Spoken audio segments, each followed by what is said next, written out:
see the first, the video didn't reset, Shane. There we go. Okay, we're good. Okay, good evening, everyone. Welcome to our Community Public Safety Zoom meeting. Those who were with us last time know that we changed the format. So we're using a webinar format. And so this will enable us to prevent hacking as we experienced a few months ago. And it changes the way we interact a little bit. So our viewers should post their questions to our moderator, Ms. Lori Jarman, and then she will pose the questions to the speakers. And then we'll be able to answer your questions that way. And again, we switched from a monthly format to a quarterly format in an attempt to improve attendance so that we don't necessarily impose on people too often on their Monday evenings. And so we hope this works. We welcome your feedback and let us know what is working better and what we can improve on.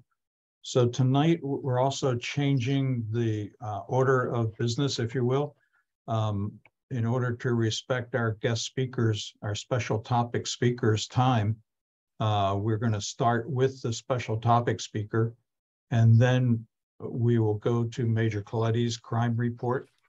And I believe tonight, at the end of the crime report, we'll have time to discuss some recent major events in the city.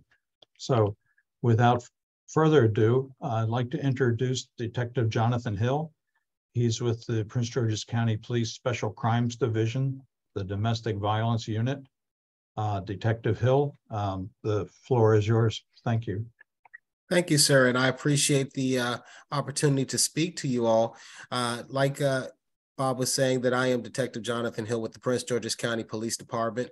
My current assignment is with the Domestic Violence Unit. Myself and Lieutenant Scott Drummond are assigned at the Family Justice Center.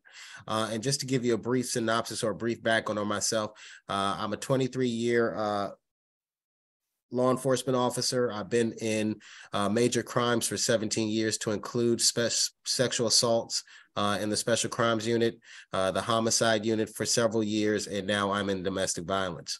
And domestic violence is a very interesting topic. It's very political, obviously, and police involvement, also to include the community's involvement, is very important. So we just wanted to give you guys just a brief update and just to talk about domestic violence freely, and how we, the police department and the community, could, have an open discussion about it, just so you can understand what police officers' responsibilities are and how we can provide resources to the community to help out with domestic violence and domestic assaults.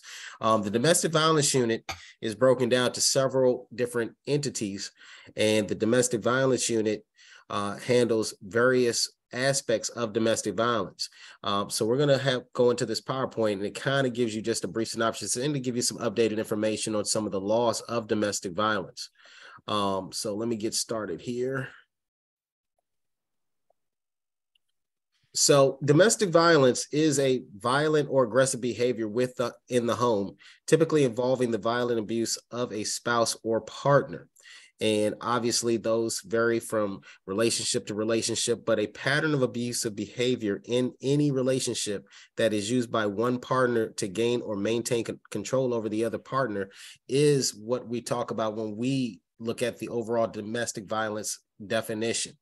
But there are many different types of abuses of domestic violence, and include that definition of domestic violence with that type of control and behavior could be physical abuse, sexual assaults, emotional abuse, economic abuse, psychological abuse, threats, stalking, and to include cyber stalking, which is very new to most people, but cyber stalking is a very big deal with young relationships and young people, to include social media, intimidation and things and so forth.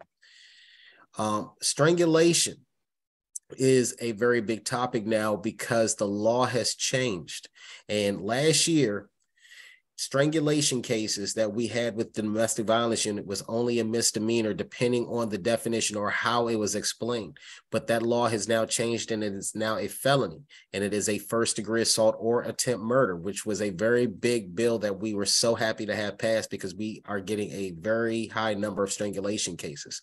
But strangulation is defined as, in this section, strangulation impeding the normal breathing or blood circulation of another person by applying pressure to that other person's throat or neck. Now, we all say strangulation, but most of the time, most people, when they are assaulted, are going to say choking. Well, choking is obviously something that's obstructing or inside the mouth of that person, so that person is choking, but we still will consider that as strangulation. To include in the definition, it is, and a person may not commit an assault by intentionally strangling another. And that just means, or subsection of what we were explaining, what the definition of strangulation is. Now, a person who violates this section is guilty of the felony of assault in the first degree, and on conviction is subject to imprisonment not to exceed 25 years. So I'm very happy to include that that is a now felony.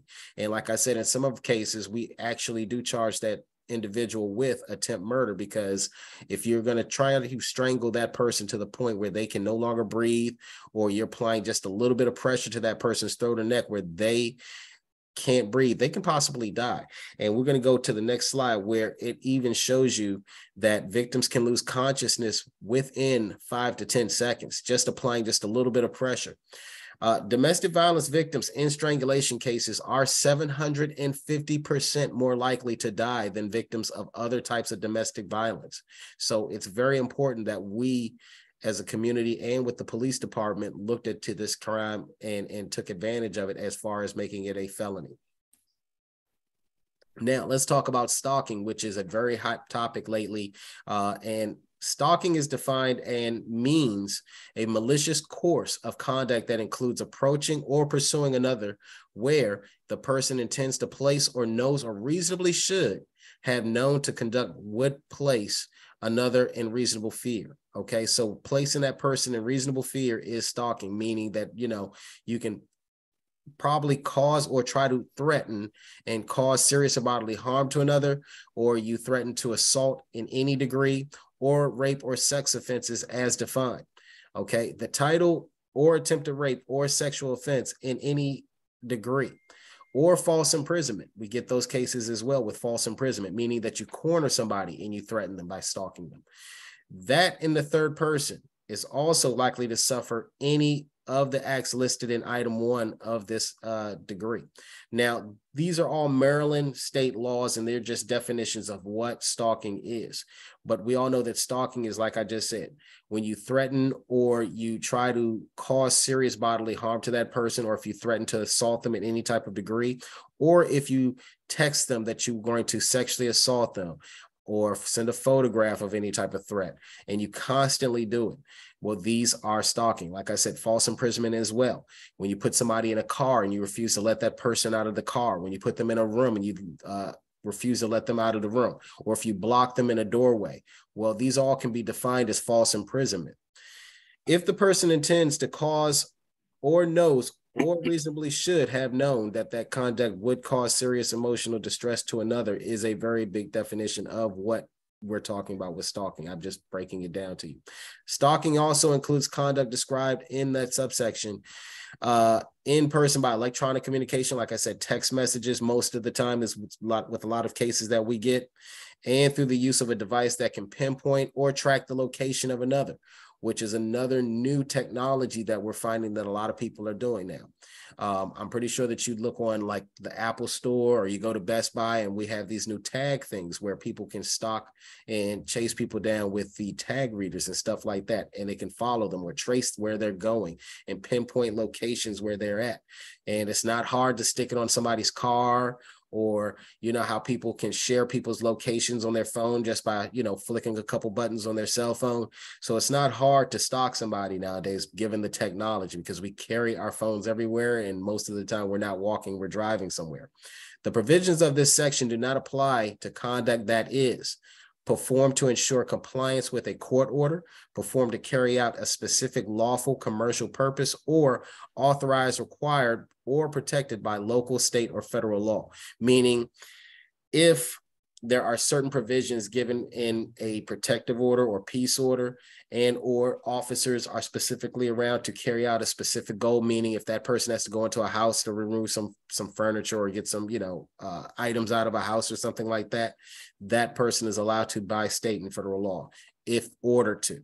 A person who violates this section is guilty of a misdemeanor and on conviction is subject to imprisonment not exceeding 5 years or a fine not exceeding $5,000, or actually both. And I've seen that in some cases. Stalking also is common. About 1 in 3 women and 1 in 6 men have experienced stalking in their lifetime. Stalking starts very early. Nearly 58% of female victims and 49% of male victims experience stalking before the age of 25. Stalking impacts the physical and mental health of victims. Research shows stalking can lead to depression and post-traumatic stress disorder. About 69% of females and 80% of male stalking victims experience threats of physical harm during their lifetime. And this stuff can be looked up by the CDC.gov. So it's very serious with stalking. We're going to briefly talk about protective and peace orders. Now, given the scenario that a domestic violence or domestic situation, an argument ensues, or a threat of violence or anything like that is happening, that person has the right to get a protective or peace order. I'm just going to break down very briefly what protective orders are and peace orders. Protective orders are stay away orders or restraining orders. It has many definitions, but protective orders and peace orders are what they are. All right. Protective and peace orders are civil orders that orders one person to refrain from committing certain acts against another. Protective orders generally apply to people involved in a sexual relationship within the last 12 months, with children in common, and related by blood or marriage. Peace orders now, that applies only to neighbors, co-workers, acquaintances, and strangers. So if you have a neighbor and they are threatening you, or they are imposing on you, or trying to threaten you or anything like that, you would get a peace order. Now, if you're in a relationship with somebody, or if it's a common family member or a live-in person or a child's father or child's mother, you can get a protective order. For more intimate relationships and stuff like that, those are protective orders. An interim protective order is issued by a commissioner, and it is effective until the temporary hearing. You will be heard by a judge, but not beyond the second business day after the issuance. And those are when you go to a commissioner. Now, if you go to the courthouse during court hours, you would get what's called a temporary protective order, and you'll see the judge right there. That temporary protective order is issued by a judge, and if granted, the order shall be effective for 7 days and may be extended up to 6 months in effort for good service. Now, what that means is you have up to 7 days where us, the police department, mainly the sheriff's department, because they work for the courts, will go out and try to serve that person that you are trying to get the protective order. If you do not serve that person with 7 days, that judge has up to 6 months until that person is properly served and can come to court to explain what's going on or tell their side of the story. Once that is done, you come back after those 7 days for a final protective order, okay? And that's issued by a judge. And if granted, the order is effective for 1 year and can be extended for an additional year, given the circumstances of the threat. Now, you shall surrender and cannot possess any firearm during the duration of that order. So if you do have any firearms or anything like that, you have to give those up. Peace orders are slightly different. Okay. Now, with peace orders, the same issuance, when you go to a commissioner, you'll be giving an interim peace order. You'll have 2 days when you go see a judge for the temporary order, if served.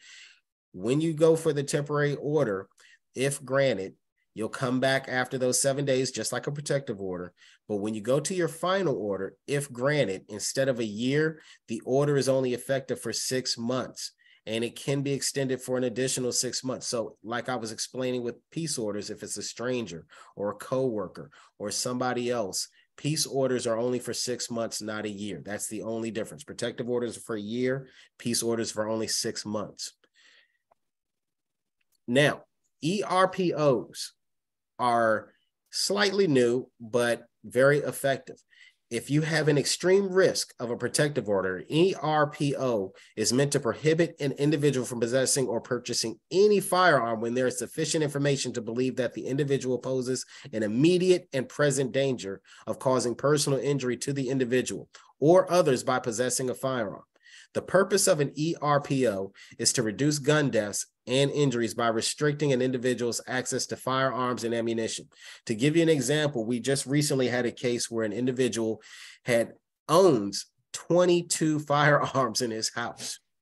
And when the officers, let me rephrase that, the deputies went to go serve the protective order, they were only able to seize 11 guns out of the house because the other guns were locked away safe. That individual was also arrested for assault. So with the deputies and the domestic violence unit are currently getting a residential search warrant to go into the house with the ERPO that was served with the sheriffs. So they can go into his safes to also remove those weapons. Now, are those the weapons that were used to threaten the victim? No, but the possibility of immediate or present danger is there. And we were able to prove that with interviewing victims and witnesses in this investigation. So ERPOs do serve an important purpose to get those weapons out of the house, just so there's no retaliation or anything like that, and to cause a present danger with that individual to cause personal injury. And it does happen, and it has a good purpose. Another thing with extreme risk protective orders are just like how you would get a protective order, a regular one, and it is issued by a commissioner. It is effective until the temporary hearing, just like a protective order. When you do go for the temporary protective order, it also is issued by a judge, just like a protective and peace order. You have 7 days for proper service. And like I said before, in the last two aforementioned orders, the final extreme risk protective order is issued by a judge, and that is also effective for 1 year and can be extended for an additional 6 months. And that person shall surrender and cannot possess any firearms during the duration of that order. So those weapons will be picked up out of that house based off the extreme risk protective order. We do have 24-hour crisis lines, and Community Crisis Services provides compassionate support through its hotline, safe shelter programs, and information and referral services. We have the crisis lines numbers right here, which is our 24-hour domestic violence hotline. That number is 301-731-1203. We also have a domestic violence chat line, and it's from 8 a.m. to 12 a.m. daily, and that can be accessed through ccsimd.org. We also have an emergency shelter, and we have safe houses for victims in the county. Safe Passages Emergency Shelter accepts male and female victims in domestic violence, also accepts human trafficking victims, which we do have those cases as well. Case management is also handled. We do safety planning as far as how to get that person out of that situation, and crisis intervention, because we're all about progression. We always want to have a safety plan or a safety net of how to get that individual out of that situation, whatever the reason may be. We also have supportive, did I lose the PowerPoint here? Hello? No, there we go. Just go back to the last slide. Yep, we're going back to the last one. And if you can see it or not, we also have support services, which is Survivors Initiation Program. We have legal services, financial assistance, furniture assistance, financial freedom program, counseling, support group, abuser intervention programs, and anger management. Now, I can briefly talk to you now that the PowerPoint is over about police response and detectives' responsibilities.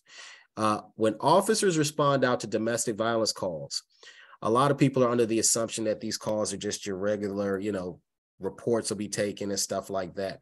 But it's also so different, very, very different. In our experiences, and I'm pretty sure that the command staff, to include Lieutenant Drummond, can tell you that domestic violence is almost just as dangerous as a traffic stop. We are going into an unknown trouble. Most of the time, unless it's a repeat person or repeat residents that we're going to, We don't know what's going on behind those doors. When people call for assistance, they'll give us details of an argument or dispute that's going on, but we still don't know the magnitude or what we're going into when we go through those doors. An officer's objective and what they're supposed to do when they go through that door is to de-escalate the problem, find out what's going on, determine if any crimes have been committed, determine the element of that crime, and make a judgment call on whether we are locking somebody up or advising that victim of other paths and come up with a solution for that problem. I don't think that most officers want to go into a domestic and just off the break, we're locking somebody up. Most of the time, it doesn't work like that. They're giving on what we see and what we can observe and what we can prove.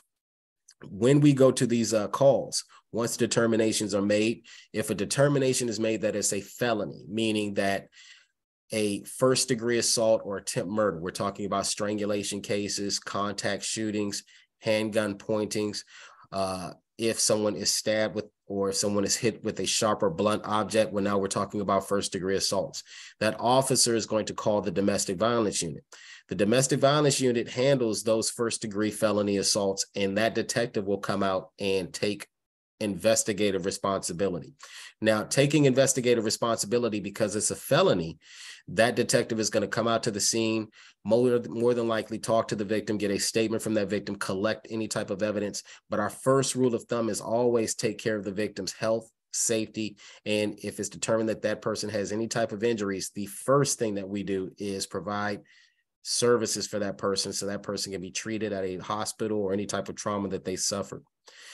Once that is done, myself and Lieutenant Drummond's role at the Family Justice Center is to provide that victim with services, resources. Like we were saying in the last bit of the PowerPoint, where we try to provide unlimited resources as far as housing, legal aid, if they need to talk to counseling, and many, many other things that we do at the Family Justice Center.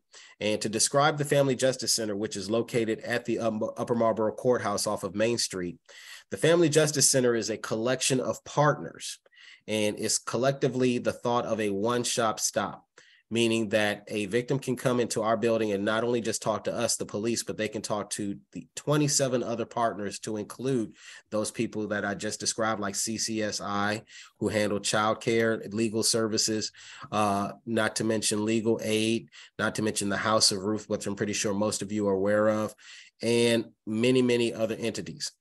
Pretty soon we'll have nurses back at the Family Justice Center to help perform sexual assault and strangulation examinations. And we also have the Deputy Sheriff's Office who do victim coordinating. So if you need help with filling out protective orders or peace orders, they are assigned there to help out and oversee those type of things.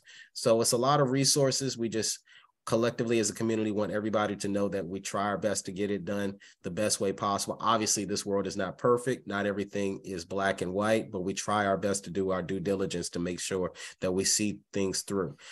In these 23 years that I've been a police officer, and Scott will probably tell you since he's been with us for over a year now, we're more like advocates. We're the advocate police officers, believe it or not. And we do our best to fight for the victim and do our best to fight for survivor of any type of assault. And do you have anything, Scott? I'm just putting in the address and all in the chat, but no, I think you covered pretty much everything. Okay. We exist to be the liaisons with everybody else, that we can do everything we can to get people the help that they need. I think you covered everything we do. Get people in line for counseling that they need, help moving if they need it, within reason, but like everything that we can do to help, we will make sure that we can do. We exist just to make sure that people get the help they need. You don't always feel like you're going to get help from the police when we come out to call. So it's nice to see that like people actually do get help on the back end. Yeah. And you would be quite surprised, and Scott will agree with me, the turnaround rate that we do get with survivors. Another statistic that I really didn't throw out there, but I'm going to throw it out there. It normally takes a survivor about 7 or 8 times to finally say that they're over and done with this situation. So we do get a lot of survivors that will report to the police or report to this entity or this agency that they were assaulted or being abused. And a lot of times they do go back to the suspect. And it's for whatever reasons. It's so many different reasons. We have it in what's called the circle of domestic violence, where it's psychological abuse, financial abuse. Like I said, that person may not have any other place to go. That person may have children in common. And that's a very big factor. You know, where I'm going to go and where are my kids going to go? So they just stay because of the kids. And there is family abandonment, isolation. That is a very huge one. You know, we all have that one friend who's in a relationship, and then after a while, they disappear for a while. And that person slowly isolates them from their family. And you get that sometimes with these type of assaults. So it normally takes a survivor of domestic violence about 7 or 8 times, believe it or not, to say, you know what, I've had enough of this. I can't do this anymore. And that's when they really need help, and we help them the best way that we can. And I think Scott will agree, most of the survivors that come to the Family Justice Center, it's a very big turnaround. We actually help a lot of people. We have a lot of good programs, and a lot of the advocates there truly care and help these people out. The hard part is just getting people to show up. Once they make the decision to finally help themselves and walk through the door, we can help them out. I agree. I think the biggest thing is that we tell people, you did the hard part, and that's just walking through the door. Once you walk through the door, we'll take care of the rest. Yeah.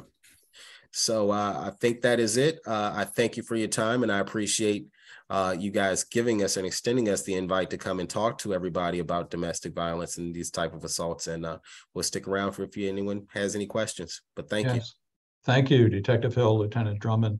And so the floor is open for questions. If you're in the audience, if you would submit any questions in writing, and then our moderator, Ms. Jarman, will read them and we'll attempt to answer them. Thank you.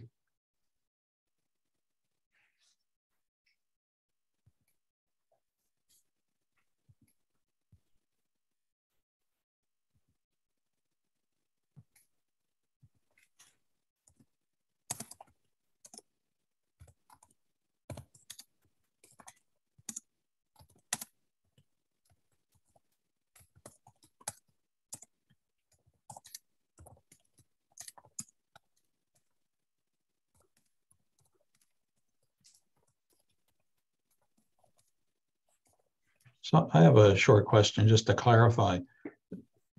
So if there's a domestic violence investigation ongoing in the city of College Park, if our beat officers, our patrol officers respond to a call for service, will the special crimes division detectives come to that scene before the patrol officers clear? Or? No, they don't, because if it's determined not to be a felony, or if there's actually no crime scene there, because that happens too sometimes. Sometimes the survivor will, and it's a case-by-case basis type of situation. If there's clear and cut evidence that there was a crime scene there, more than likely that detective will come out. We are notified of every domestic, and we do write a notification form for every domestic and make that determination with the patrol officer that's there, whether it's a felony or a misdemeanor. Now, once it's determined that it's a misdemeanor, it goes back to that patrol officer, and it's at his discretion whether to lock that individual up if he's on scene. Because remember, a lot of times these young men or young women leave the scene, or they'll leave the residence. If that does happen, they leave the residence, well, then that's when we provide information to the victim, not only to get a protective order, or if there's minor injuries and not anything significant enough where officers have the time to go out and proactively look for that individual, well, we'll tell the survivor to go to the commissioner's office to apply for charges for assault. Now, when those charges are gone, we call those CCBs, citizen complaint warrants. That goes before the state's attorney's office.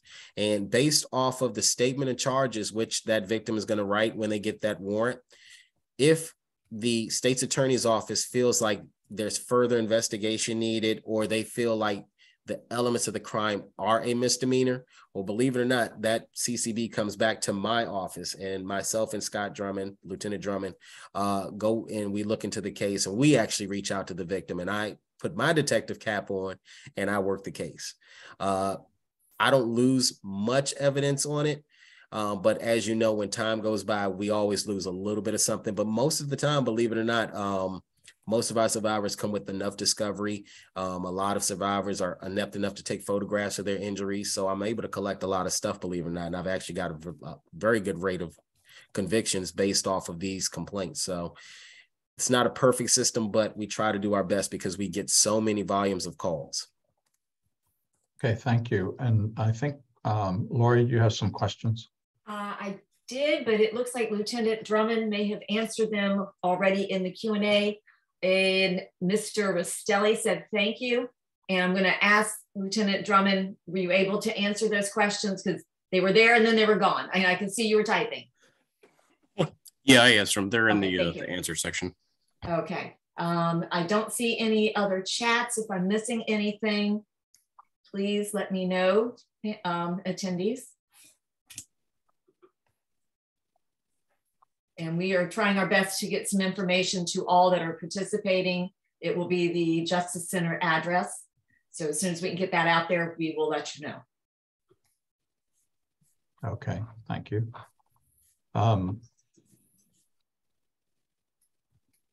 Okay, are there any more questions for our special guests?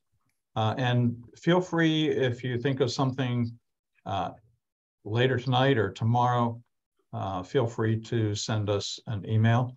And this presentation will be posted on the city webpage. So if you know of anyone who may be in need of these services or interested, please help get the information out to people who need this information.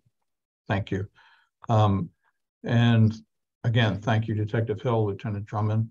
So we're going to move on now, and Major Coletti will give his monthly crime update.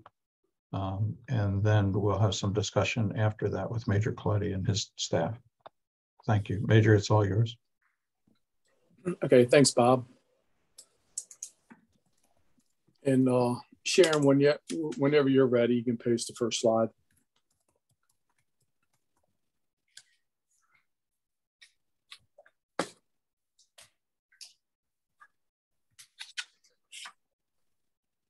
And next slide, please.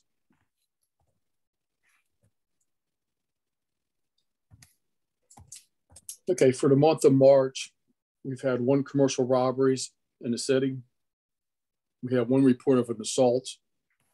We had 5 theft from autos. We had 14 other thefts. And we had 5 auto thefts. Next slide.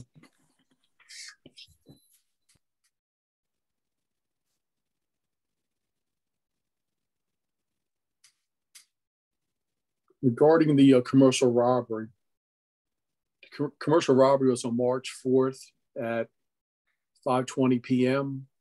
at 8507 Baltimore Avenue at Frequency Saloon and Boutique. The suspect, posed as a landscaper, was able to convince the victim to open the door. Once inside, he displayed a handgun and stole TA funds. This is the first commercial robbery we've had in the city since the beginning of the year. Next slide, please. Assault. We had an assault at 7370 Baltimore Avenue, which is the Bank of America. The victim removed cash from the ATM machine. 2 unknown suspects approached him, struck him in the face with their closed fist, and then they fled the scene. It's not a robbery, it's just an assault, and we're still investigating the incident. Next slide, please. We've had no burglaries for the month of March. Next slide.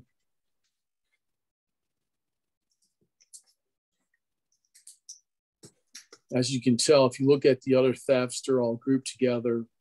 If you look at the theft from autos, they're primary, somewhat grouped together also. But just talk about theft from autos. We had 5 for the month. In February, we had 8. And in January, we had 16. So it's a good trend downward. We have no real leads on the 5 theft from autos or the other thefts. Next slide, please.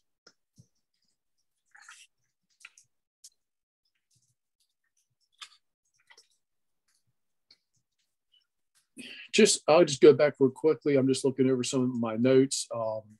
The other thefts, 4 of them were shoplifters.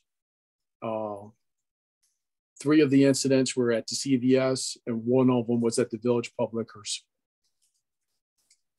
Talking about auto thefts, we had 5 for the month.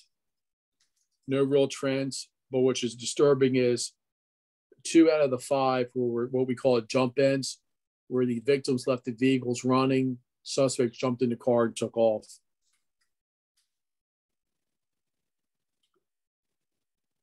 If you look at stolen autos since the beginning of the year, in January, we had 14. In February, we had 6. And in March, we had 5. So it's a good trend downwards. Next slide, please.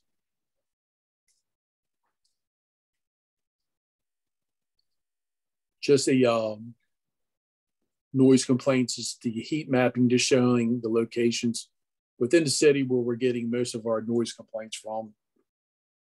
I think most of them are probably the same every month. Next slide, please.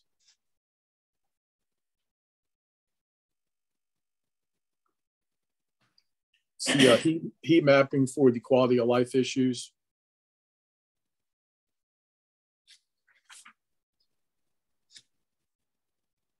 Next slide, please.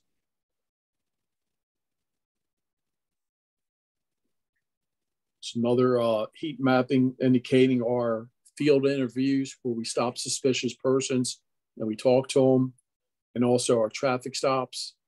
As you can see, a lot of activity along the Baltimore Avenue corridor from one end of the city all the way to the other end. Next slide, please.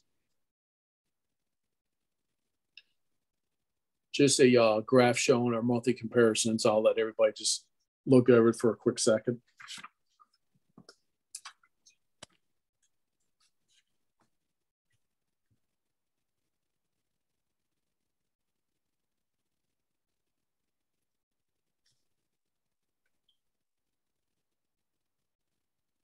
Next slide, please. Here's our comparison from month to month. As you look at it, it looks like crime is basically trending downwards for us. Since the beginning of the year, January was a bad month for our whole division. So crime is definitely in College Park going down over the last 2 months. And I believe there's one more slide. I think we're done talking about crime.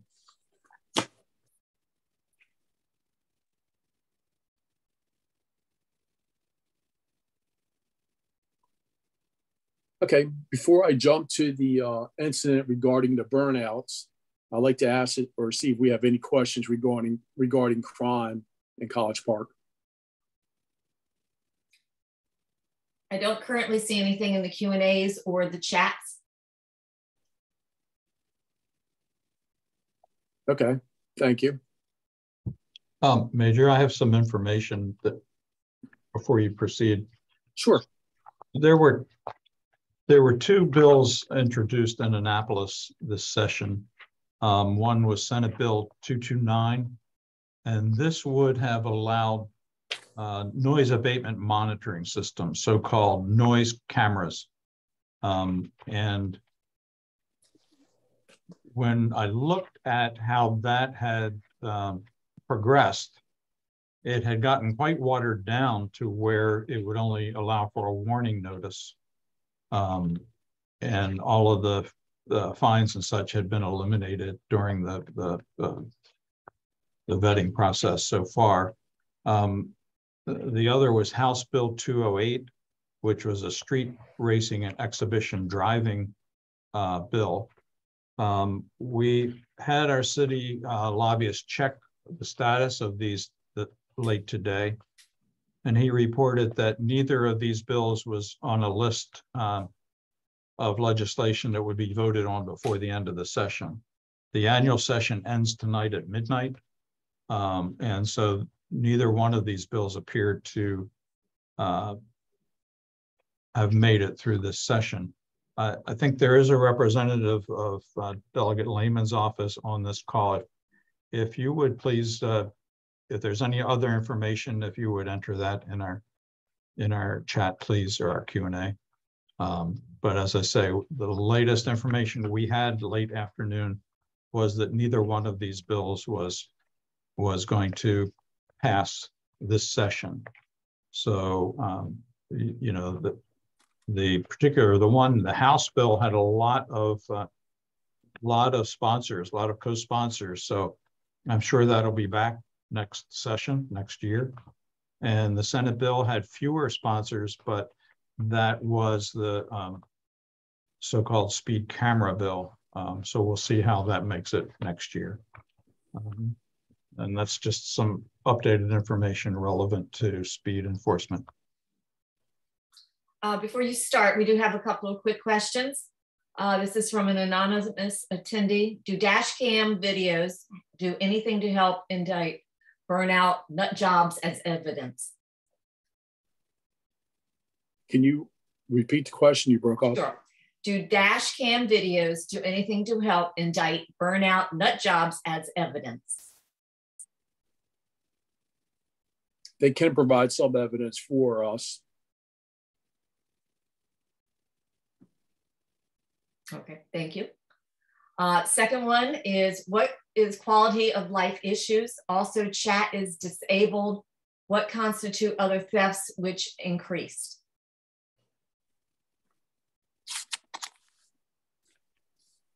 So on the one of the slides, it indicated what the quality of life issues were. Quality of life or calls for service for disorderly conduct, loitering, controlled dangerous substance as for drugs, people smoking marijuana, people selling narcotics. Those are the type of complaints that are considered life equality. Okay, thank you. And then what constitutes other thefts which increased?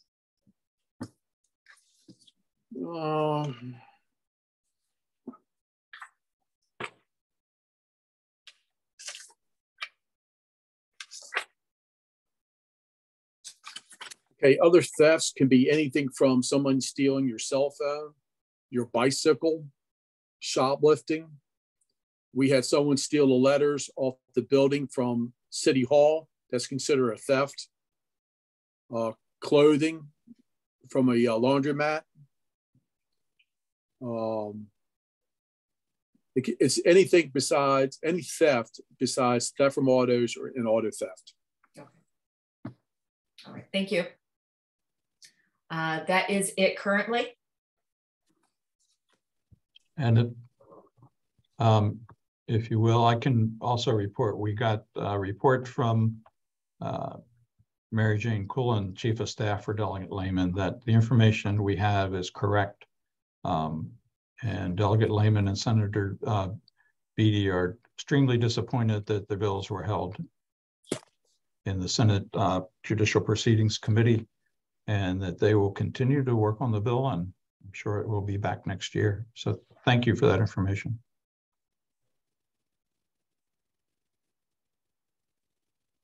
Okay, Major, it's all yours. Okay, thanks, Bob. Before I get into all the details of the event that took place Friday night, I want to just talk about burnouts in general and some of the problems law enforcement faces, as we see this every week somewhere in the DMV. So almost every jurisdiction in the DMV has some type of subculture where people meet up to do burnouts. This illegal activity has picked up since the pandemic, and these illegal car, what we call sideshows, are chaotic and a nuisance. Many community members and elected officials would hope for the police officers to show up and shut down the events. It's not that easy, as here are three obstacles we face. First, these events are planned on social media, and at times they are very secretive, as the promoters are using private social media accounts. I can tell everybody on this chat, our Intel group, we try to monitor all activity on social media. Second, the locations switch very often throughout the night. And what I mean by this is they'll start off in College Park and do what we call a side show. They'll move up to Beltsville and then they'll move to Forestville, and then they could even go to Oxon Hill. It's very normal for them to go to several locations in the county and also outside the county. Third, the participants of these groups often block the intersections, so officers are unable to break up the events or track down the vehicles doing the burnouts. It's a common practice for them to block the streets with their vehicles while other vehicles do burnouts or donuts in the middle of the intersections, which makes it extremely hard for law enforcement to make contact with the ones that are doing the burnouts. Fourth, many drivers and spectators are involved in using false registration plates. Fifth, we have no chase policy for crimes like burnouts, etc. Most of the times when we approach these offenders,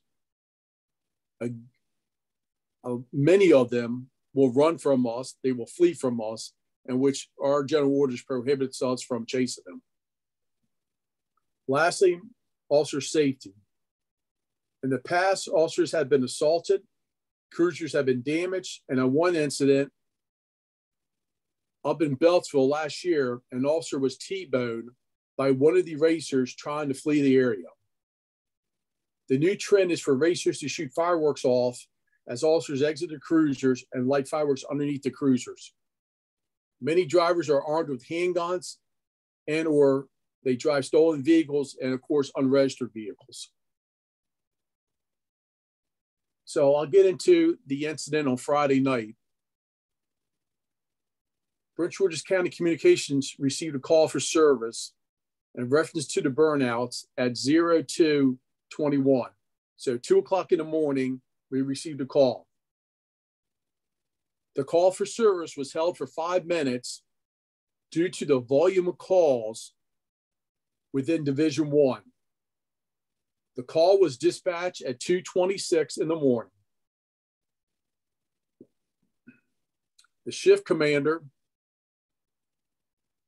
acknowledged the call and requested Guardian, which is our helicopter unit, to respond to the area and provide an intel report.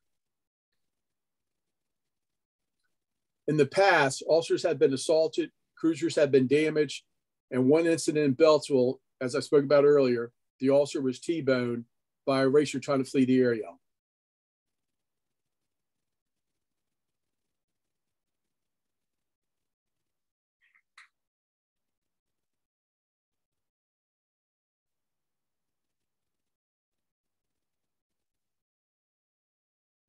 All right, so we're going to get into how many officers responded to this incident and what we did.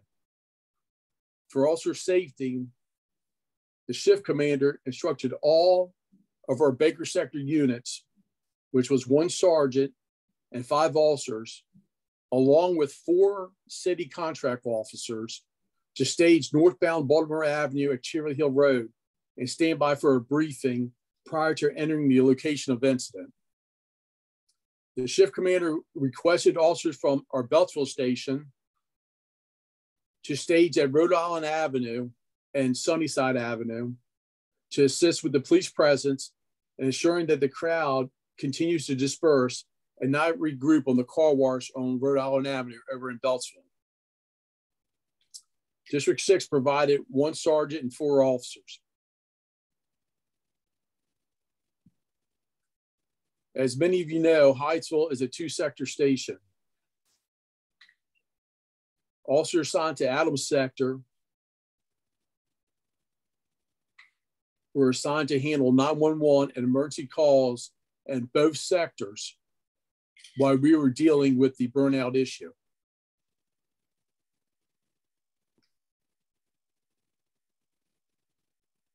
At 2:27 in the morning, Guardian, which is a helicopter, acknowledged that they were on the scene, and at 2:28, they reported 75 vehicles in the intersection with approximately 100 patrons. They gave us a lookout for a Dodge Charger with racing stripes and a U-Haul pickup truck that were actively doing burnouts in the intersection. As Guardian continued to provide situational updates, it was determined that Edgewood Road and Baltimore Avenue to Rhode Island Avenue was the best entry route into the crowd. Guardian continued to monitor the Dodge Charger and the U-Haul truck, and instructions were given that once the crowd was dispersed and it was safe to do so, an attempt to get these vehicles stopped and take the drivers into custody. At 2:42 in the morning, units were sent into the area after Guardian advised that one of the vehicles doing the burnouts may have been disabled, which reduced the pedestrian and vehicle traffic at the intersection.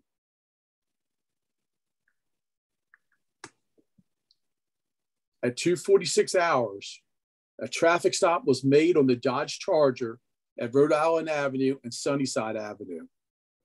Contact was made with the driver, who was taken into custody. The driver was issued 7 citations, and he was charged with disorderly conduct, and his vehicle was impounded. At 2:47 in the morning, the U-Haul pickup truck was located by our helicopter unit, Guardian, and officers attempted a traffic stop at the 10,100 block of Rhode Island Avenue. The driver refused to stop, at which time we did not pursue the vehicle, but our aviation unit stayed on top of them and was giving us lookouts and the locations of the vehicle.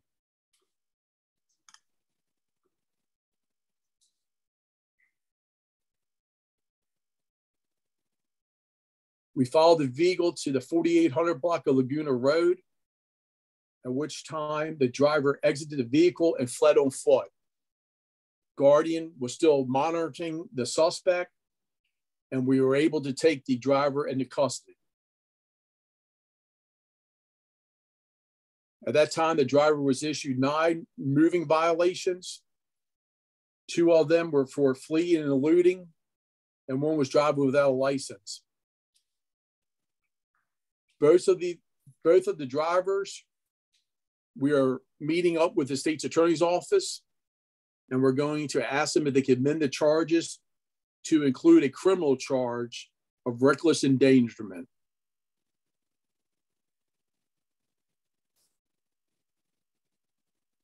I understand that a few members of the community are upset with the police response, but after doing a review, this incident was handled professionally. And I think there was a lot of misinformation out there. So I'll open the floor for questions.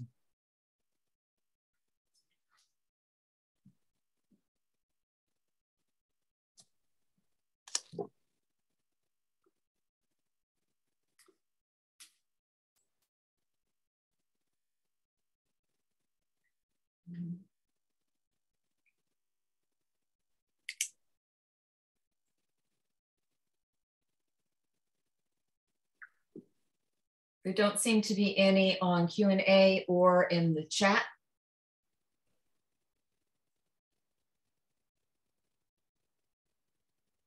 One comment on concerning gang activity. Again, this anonymous attendee is stating that it sounds more like gang activity than it is fun vehicle stuff. Yes, and just a note to all of the attendees not on the panel, if you have information to share or request, please use the Q&A, not the chat. So thanks, Sharon. I'll just address this. This is not gang activity. This is a group of individuals getting together for a sole purpose of disrupting traffic and doing burnouts. I can tell you this is a problem, not just in the DMV, it's a problem nationwide. There's a lot of things we have to take in consideration. Number one is, and which is the most important, is officer safety. We're not going to allow officers to get into a group of individuals and they will isolate themselves and we won't be able to assist the officers. This has happened on numerous occasions. So we will go in force. We'll wait till we get our reinforcements, and then we'll go in as a group, and we will target certain individuals and take them, bring them to justice. Second is, because we can't have a chase for these vehicles, which is dangerous in itself, this is why we have to use our aviation unit to keep the eye on the vehicles that we're going to target and try to get them stopped or wait for them to stop at a different location before we take enforcement. Any other questions, Sharon? Or yes, this is from Jamie Lark. There are two. Thank you for your update and glad your officers were safe. Then he or she would also like to know, what are the ages of these individuals?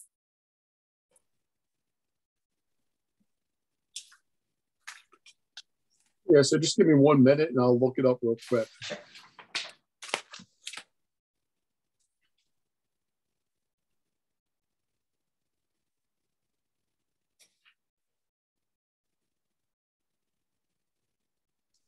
So the first individual we arrested was 19 years old.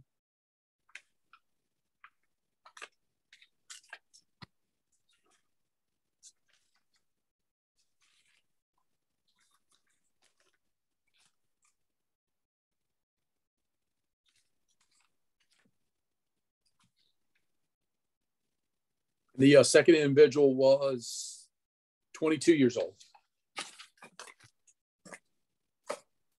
Thank you. All right, then this is from Council Member Kabar. I had some questions about the time to respond to the burnout. How many minutes did it take to respond?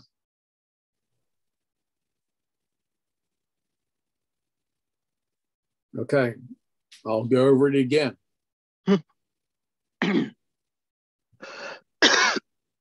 We received the communications, received a call at 2:21.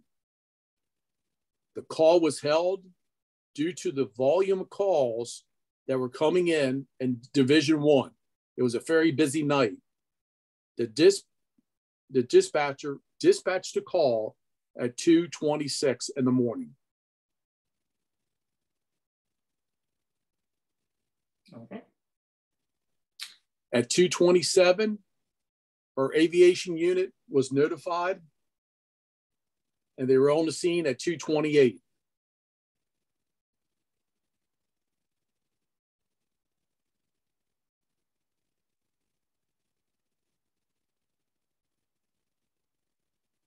At 2:42 in the morning, after units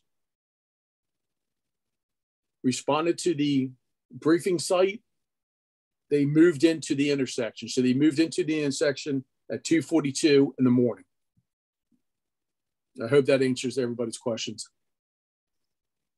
Okay, and then one more here is not a question, it's just a comment. KS Lugo said, I would agree, not gang related. I'm sorry, try to get KS Lugo said, I would agree, it's not gang related. That was just a comment. Okay. And I think there's a couple more. Susan Whitney, I'm sorry. Is it possible to charge the cars that are blocking the intersection? Yes, it is possible to charge people obstructing a roadway, but the problem is it's such a minor offense that we'd rather target the individuals that are doing the burnouts. A lot of times the people that are using, think about it, when you're using your vehicle for a burnout, a lot of times it's not your vehicle, it's a stolen vehicle. They're abusing that vehicle to do the burnouts. So we're going to target, we can target anybody, but I would prefer that we target the individuals that are creating the most havoc on our roadways. And those are the vehicles that are doing the burnouts. I think it's hard, I think it's easy to explain to everyone. We can only target so many vehicles with such a large crowd. And that leads into same person asking, can the spectators be charged? I believe spectators can only be charged for drag racing. I would have to look at the statute to see if they can be charged for watching vehicles do burnouts. I think it's two different events, but that's something that we can look into and get back to everybody. Okay. Here we go. Given the extent of the situation, is there a task force working on the issue at the state or county levels? It's not a such thing as a task force. We did have a task force last year regarding this incident countywide. We do share intelligence information with our allied partners, including the Maryland State Police and other counties such as Montgomery County. Once intel is received prior to these events, we do put officers together throughout the county to try to tackle the different locations that they're going to meet up at. And as I explained earlier, a lot of times they'll say they're going to meet at one location, and that is to throw law enforcement off, and they'll end up meeting at a different location.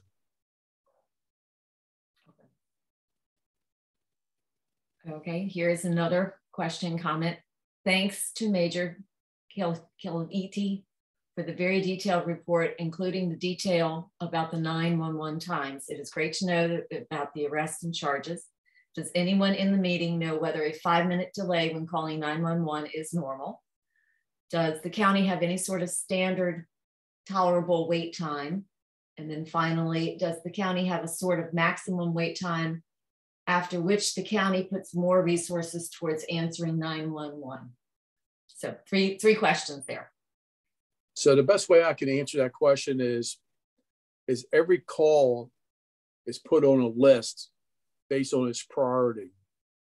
The most severe calls are handled first, and then they'll go down to the least severe calls. If calls are on hold for a certain amount of time, communications will dispatch units from another division to handle the calls. Because it was only a 5-minute delay, there was no need for another division to respond to the incident. As you got to think about, we could be getting cars from Bowie, Sea Pleasant. It would take them longer just to get to the scene instead of letting the calls, the other units free up from other calls that they're on. So yeah, I hope I answered the question. Okay, thank you. They're coming in, hold on. Councilwoman Esters says, to clarify, I'm speaking about the issues of burnout and racing, not the particular incident. Anonymous attendee, I think the ones blocking the intersections should be charged as highly as burnout nut jobs. From Kim Lugo, the officers were professional.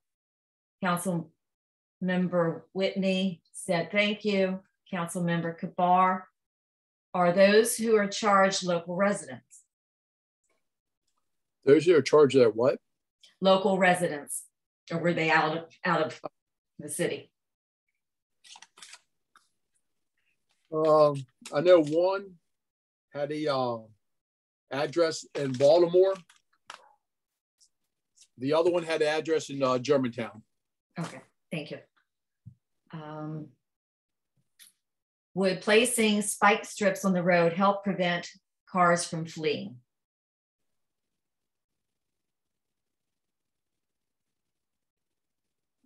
Yes, we do have the ability to use spike strips, but you have to understand using them poses a danger to the officer that's doing them. I think a lot of you probably read across the nation where a lot of officers have been hit and killed while trying to deploy the spike strips. They must be used with supervisor approval. Just because they're doing a burnout, we would never use spike strips just for that one reason.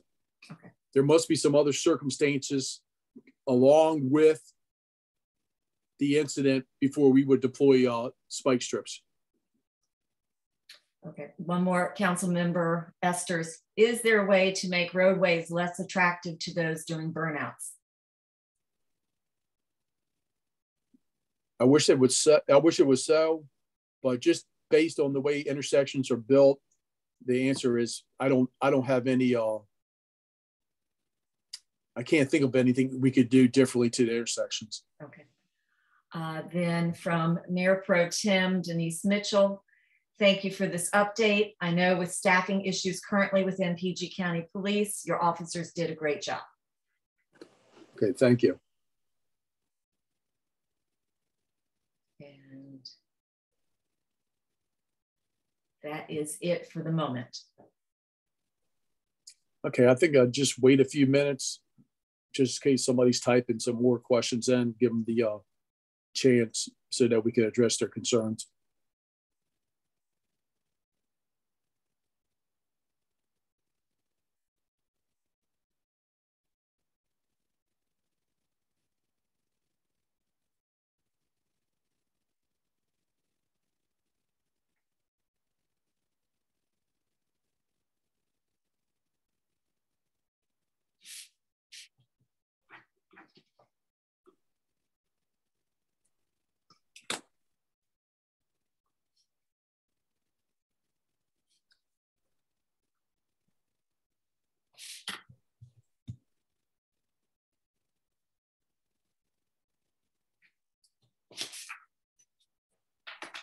And while we're waiting, I got two captains on the line, Captain Serpis and Captain Ebolt. If they have anything they need to say, here's the time for them to jump in.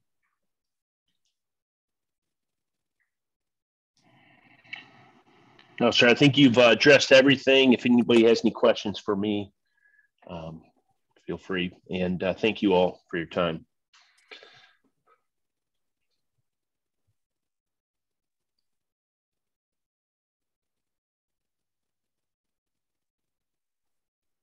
No, likewise. I think Major Coletti covered everything. The officers did a good job at attending to this uneventful thing that happened.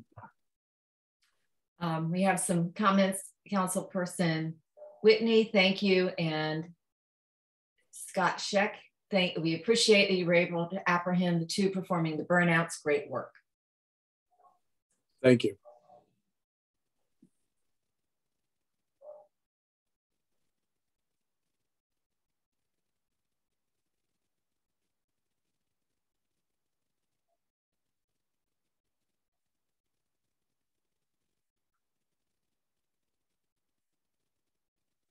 So we can stay open for a couple minutes to see if there's any further questions. And I guess the only comment I would like to add is, of course, priority is always public safety and officer safety. So as disturbing and disruptive as this event was, there were no injuries, thankfully. We do have a question asking whether there was any property damage. There was no property damage that I'm aware of. Another one, is there any idea of how often these happen? I mean, countywide. I would say as it's warming up, it's very possible we could have these issues every week.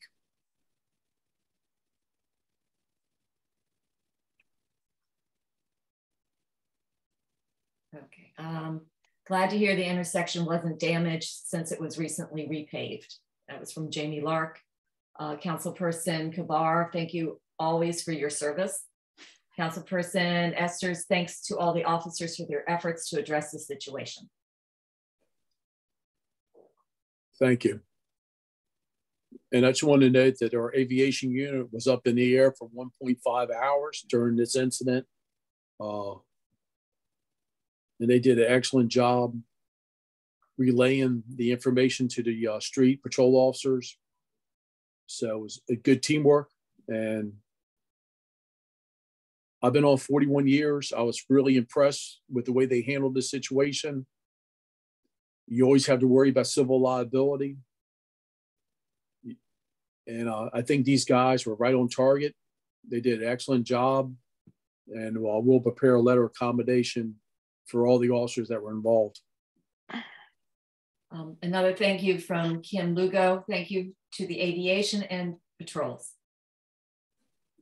All right, thank you.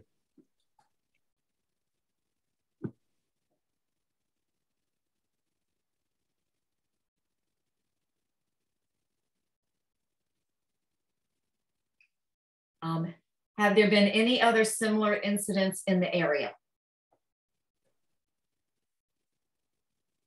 We've had what I call the sideshows, the burnouts. I can't recall of any in College Park, but we've had them in different locations within our division.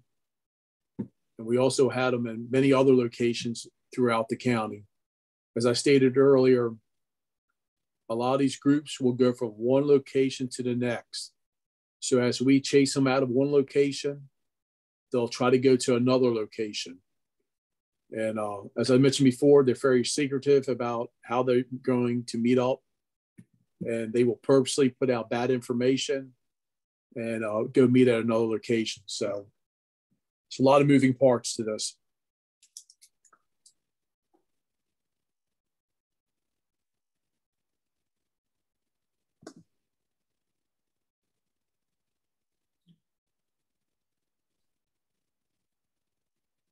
Okay, last call for questions. No other please. questions that I see or comments.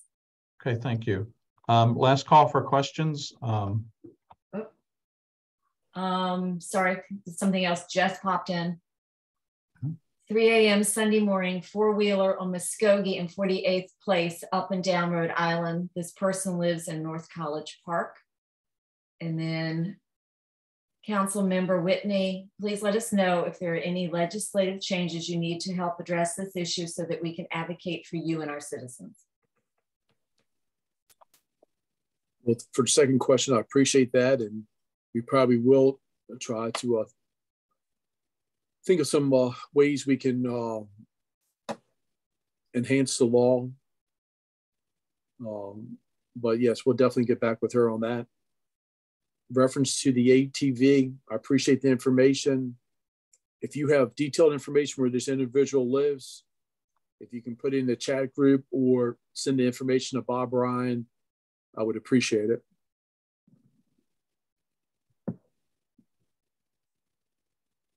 Yes, any specific information that anyone's reluctant to share publicly, please send us an email and Major Coletti will assign someone to follow up. Okay. Do an investigation. Yes, the person said they are working on finding it out. And then one more, maybe any rewards for turning in burnout drivers, question mark. There's no awards at this time. There's something that we can look into.